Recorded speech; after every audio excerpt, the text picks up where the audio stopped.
blessings. And I'm ashamed of it. That's not good. What am I telling God? God, you messed up. You didn't do good. You're not whatever. What message am I that I'm ashamed of something he blessed me with? So I started changing my attitude. I did change my attitude about my home, started inviting people in and just saying, hey, this is the best I got. It's not much, but it's what I have to offer.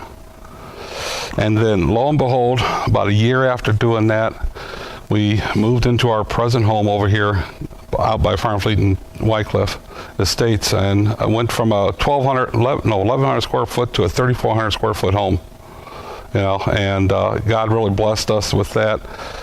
It's a miracle, the story. The house was a foreclosure. When the market bottomed out, we paid $80,000 for about a $150,000 home, and got 3% financing and stuff. So God just really blessed us. I mean, I just happened to fall across the house on a website. The realtor didn't even know about it we were working with, because we were looking for a bigger home and just nothing was falling in our place, nothing. And then God brought this in. I can go into more offline about it. There is just so much about how God blessed us with a home. It's incredible. So, but so that's why I'm always eager to open my home to men's group. I've had Pastor know, a few of you guys know that I've held men's group in my home for several years, because it's God's home. It's not my home. And if he needs it to hold a men's group or something, it's there, period. I just sleep there. So, okay. Number 6. Here, your family needs to recognize the sufficiency of Christ and to understand the difference between wants and needs. As a family leader, part of providing is to help them make that distinction. More important, you must be content before you can lead your family to the experience, attitude, of commitment. So again, it's back. We have to set the tone. We are to set the tone of contentment. So what is that your family needs financially? So what is it that your family needs financially? Anybody here? Anything that they can think of financially needs in that? Everybody don't have to be quiet. Okay, our family needs to understand the difference between wants and needs. This has been a challenge with my Sean's son, and I'm now seeing the rewards. As you guys heard from his mouth a while ago, I'm seeing the rewards of family needs financially. Why is this not there? I say, as of now, I've revised this to now as of God's blessed me. I don't have financial needs. My things are being met. My bills are paid. The debt's gone. And tithing and giving has just gone through the roof, and helping out those in needs and doing things like this. I mean, God's really provided the means. And so, I mean, financially, I don't. But I have some wants. There's some things I want, yeah, but no needs. I mean, God has sufficed me with everything.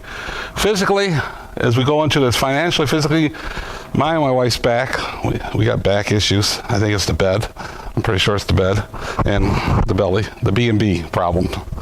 So, and my weight. So emotionally, as my son can tell you, he combats biological emotional ties to his bio parents and his terrible memories from his past. Those are things that, Sean and I deal with.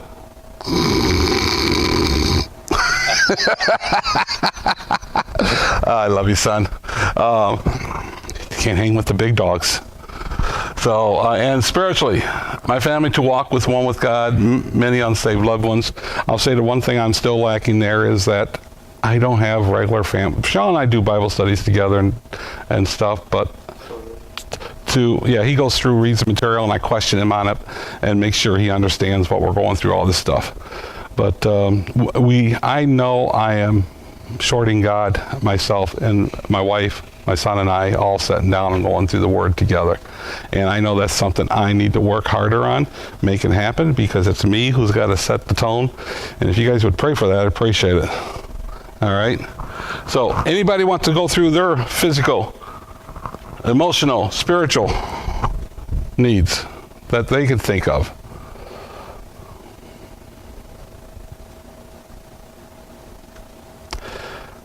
Nathan, the baby to sleep all night. Yeah.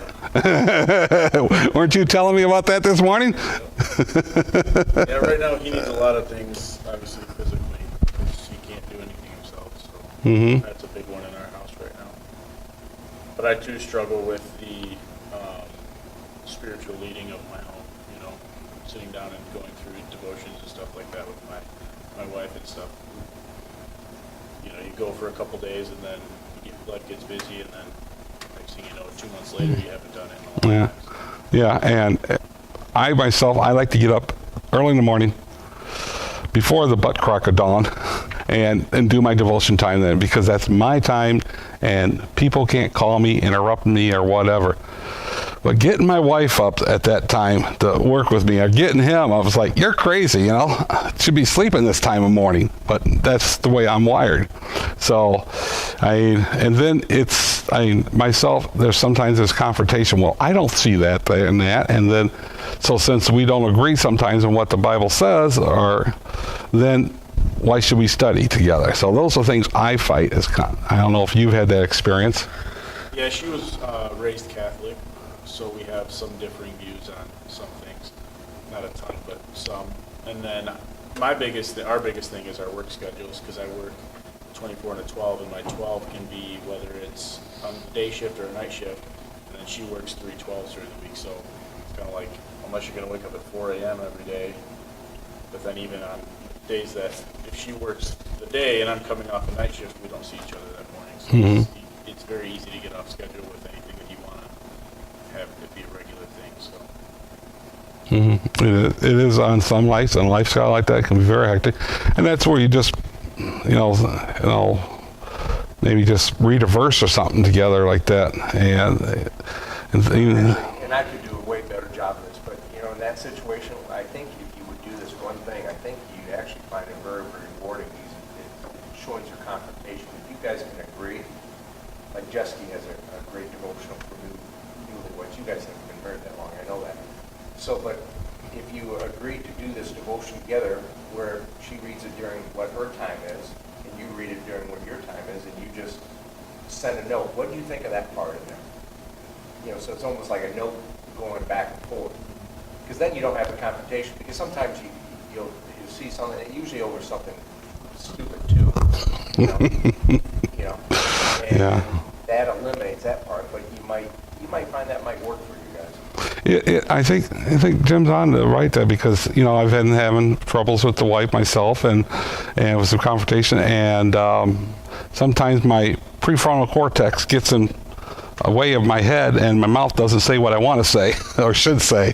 So I have started writing my thoughts out to my wife and give her a short note, and it's actually helped. It's helped a lot. Instead of saying what it is, say, well, what do you think about this part?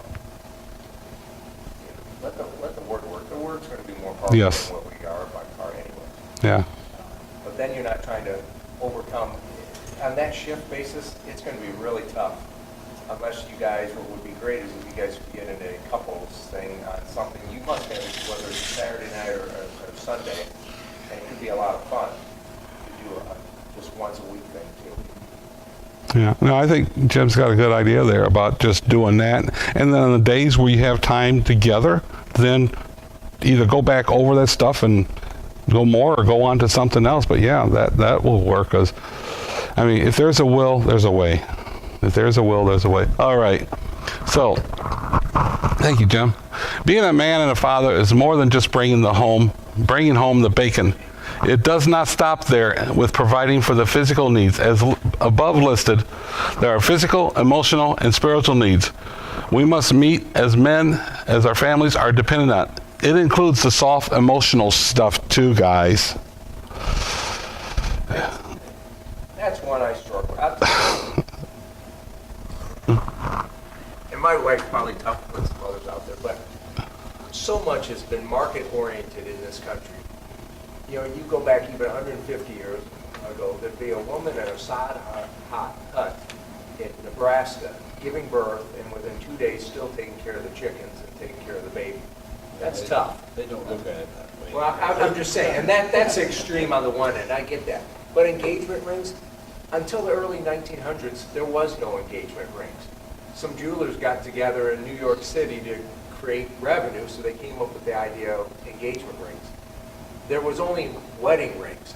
But you have the engagement rings, and you have this, and you have that, and I think that the pendulum has swung too much the other way.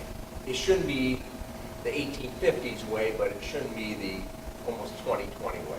Does that make sense? I mean, you just can't win as a man.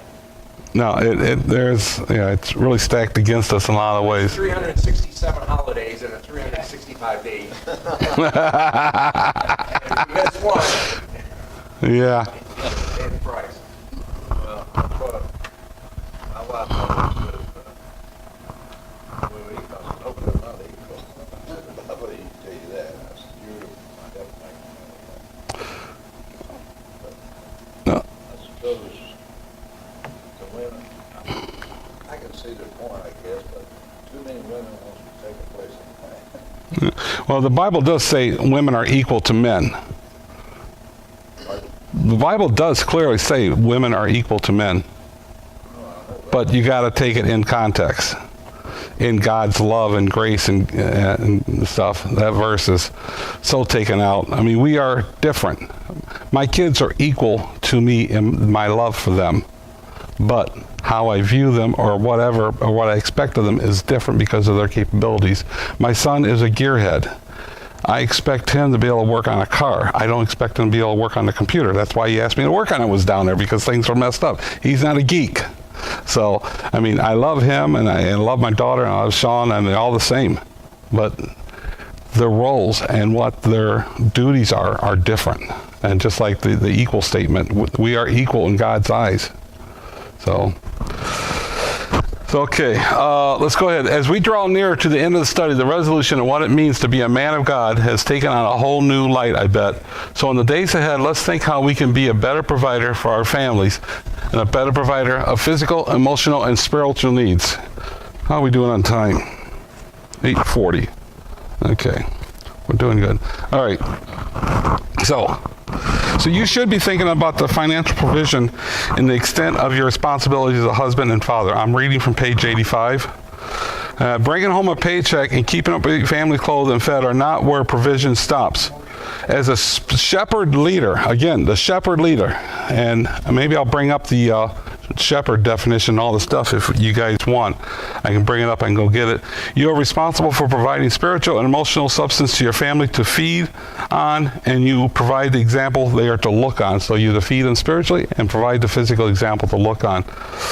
Whether or not they show it or say it, this is where a lot of men struggle because we work so hard and it doesn't seem like we're appreciated. Whether or not they show it or say it, your family depends on you. God has gifted you and allowed you to partner with Him to provide all their needs, including their spiritual and emotional well-being. At the same time, God will give you the joy and a sense of fulfillment as you step up and provide for those He has called you to love the most. So have you resolved in your heart that you will work diligently in the days ahead and be a strong provider for your family? All right. Any thoughts on that before we go to the next page? Okay.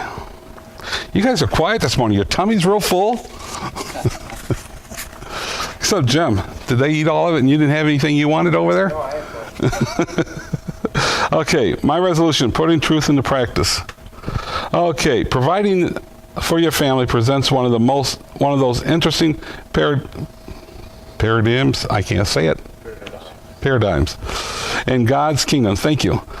In some ways, you are to do all that you can possibly do to provide for your wife and children. On the other hand, you are also to pray that and believe that God is your source and will be the one who will provide all that you need to fulfill your responsibility. Accepting that which is our hands have done is a gift and a reminder that the Lord offers us a wonderful partnership and a privileged responsibility. So let's think about how you and your family are doing. Use these questions below to gauge the strength of your commitment to work with God to provide for them. So, question, what needs your immediate attention, what needs in your immediate family are not being met? What can you do to help? And are you praying about this need? So, anybody, what needs, not wants, needs are not being met in your family? We're perfect, we're set. Is that why it's so quiet?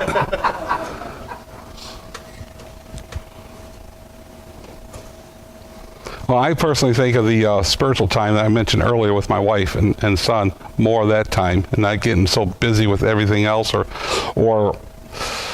not wanting confrontation, you know, so, or letting confrontation of other things get in the way and spoil it. So as I said there, I have a family that worships and spends time together in the Lord. I should pray and seek this more. That's my answer there for that. All right. Okay, now, guys, for you that are married here, not you, son. What needs would your wife say that you are not meeting as you should? Let's start right over Jim. Oh, she probably says I don't listen. You haven't heard her say that though, right? We were in the car the other day and I started saying something. She said, you didn't hear a word I said. And I said verbatim what she just said. But that's not what she meant. What she means is, yeah, you're hearing me, but you're not listening. And what I didn't say was, yes, I heard you, but I really didn't enjoy what I was saying, but I didn't want to say that. Smart move. That's where I must have made mistakes. Of my tongue. I didn't say what was truthful. Chicken. Yeah, probably. Yeah, okay. I had the same conversation with my wife, Not too. listening to me. Yeah, and I've done the same thing. Repeat verbatim what you say. How can I not listen to you? You're talking right now. Actually, I do have a physical advantage. I had a severe ear infection in this ear. My wife has learned not to talk to me because I lost the decimal range of her voice. He did. Get on your knees. Because she kept having problems talking. I finally went to the ear doctor, and the doctor tested my ear for the ranges. And at a woman's voice, I can hear bass fine in this ear, but at a woman's voice, I cannot hear her voice unless she really raises her voice loud. And you know what? Thank you, God. No. Bite your tongue. Bite your tongue. At least she finally learned that she's watching something on TV and I sit down to watch it. She learns to turn the TV up about twice as loud as it was. So, Alan, what does your wife say? The same thing? She says she needs a new kitchen countertop. Installed by the weekend. Now we're talking about needs. I know. She thinks it's an You want to eat? All right. You're not married, are you? Boy, you're lucky. You get out of the hot seat. He's going out with the $8. Steve, I would say probably the the listening, listening. let her. When she tells me a problem, I want to tell her what she should do before she's even done telling me the problem. You know, stop here a moment. That's a very good point. Us men are fixers by nature. And one of the things with the Laugh Your Way to the seminar is taught that women really aren't looking for an answer. I know, it's strange. Did you listen to me? They're not really looking for the answer because they already have the answer in the head. They just want to vent and tell somebody a lot of it. So us men have to control and watch and look and listen closely to whether or not we need to turn our fixer-upper channel up or turn it off, because a lot of times they just need to listen, talk to us, and that is a struggle. You're back there, right, Pastor Chris? I'm just curious, does that mean I can't wear my t-shirt anymore that says talk to the wall that cares more?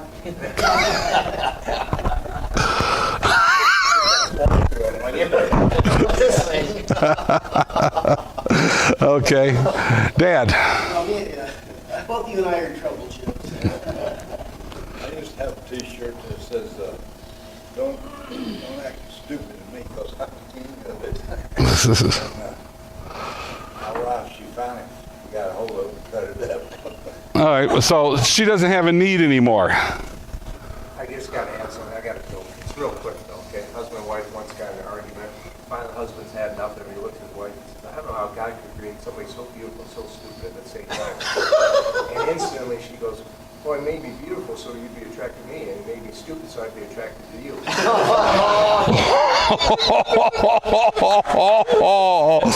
Ooh, burn. Oh, burn. Uh-huh. Jerry. Right. More talking, less listening. So you don't talk at all? Pretty much. Nathan, no. What are you thinking about, the Cubs game? Well, I hear what she's saying, but I just really don't know how to respond. In a way that would be In a politically correct tactile, proper way. He's mastered the art of biting his tongue. Nathan. On top of all those things, I would probably say she doesn't think that I help out enough around the house with like those kind of things, but I feel like I do. But Okay. Do you do the dishes? what's that? Do you do the dishes? I do the dishes. Do you scrub the floors? Do you wipe the walls down? It's a lot of stuff with like Lucas right now, just because she feels like she's so busy and when she's at work and she comes home and then I'm like, it's your turn, you know, because I've been home with him all day. But I still help and do stuff all the time. But she feels that I need to do more. Well, I would suggest that you give her a 15, 20-minute window when she comes home from work before you do that. I understand right there, and you want a little breather, and maybe you got to get ready for work or something. But I know when I come home from work, when I used to actually come home, that I don't care. I get hit when I walk through the door. That triggers something, and most men are wired that way, and people are wired that way. They walk through the door because coming through the door, they're home. It's a sanctuary, and then, bam. I don't like hand him to her. She comes in and takes him from me. And, Well, then what's? and then when I start doing something, then it's like, oh, well, I need this and this and this, and it's like I have to drop everything to go do that, and I'm not doing it fast enough. Well, clone yourself. It is a juggling act. Warren. She says I don't talk enough, but then when I do talk, she says I heard it all. Well, you're pretty quiet here, so. tough one. I mean, I know Jim's wife doesn't say that, I bet. That you don't talk enough. I don't know, I haven't heard that from her.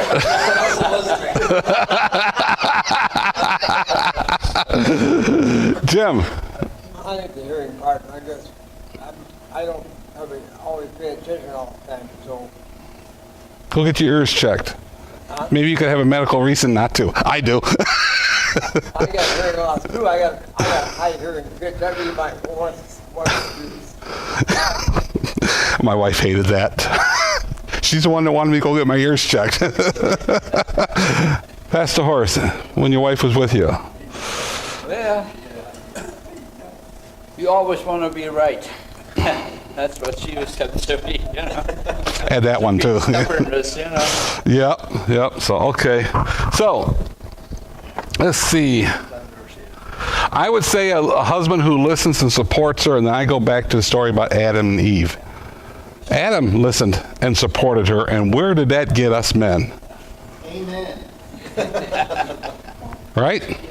Where did that get us men?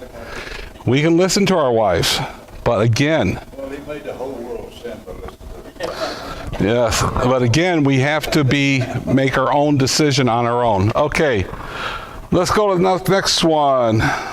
Does she desire to be a homemaker?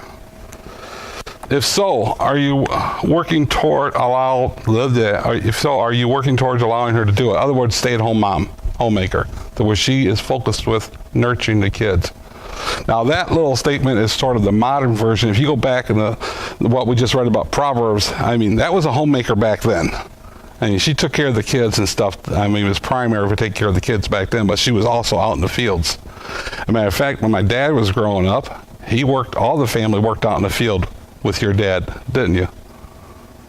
When you were growing up, you guys, all you kids were out in the field working with. Yeah. Yes, it was. Yeah. So. Just to encourage you, right? So, okay. So, did I skip over? Isn't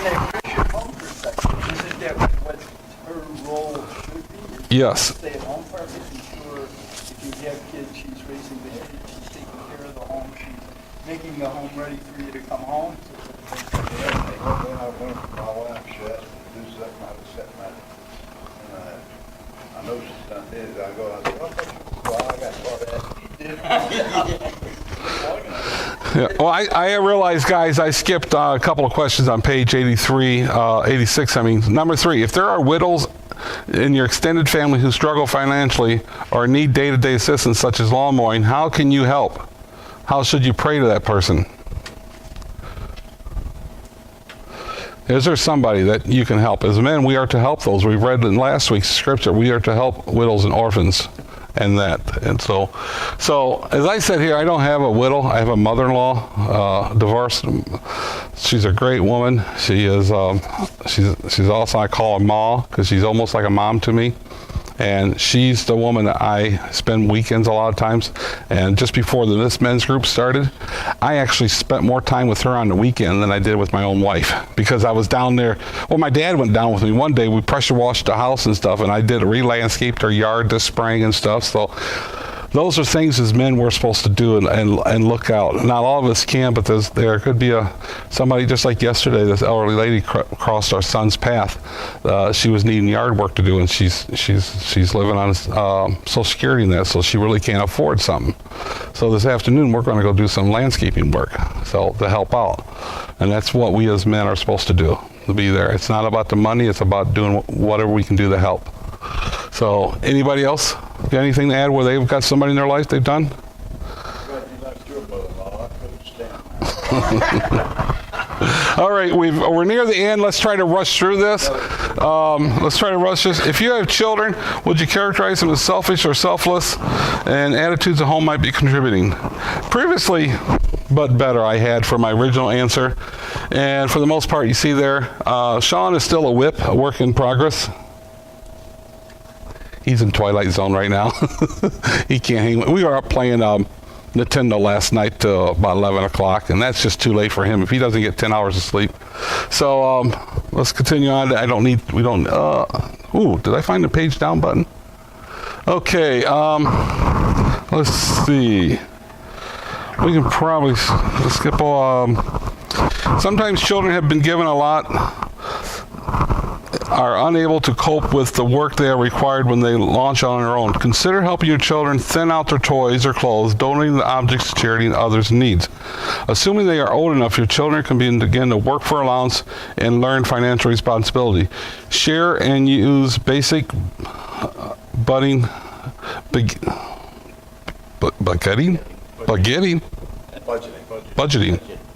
Oh, yeah, with that hyphen there, it's like, I need my glasses on.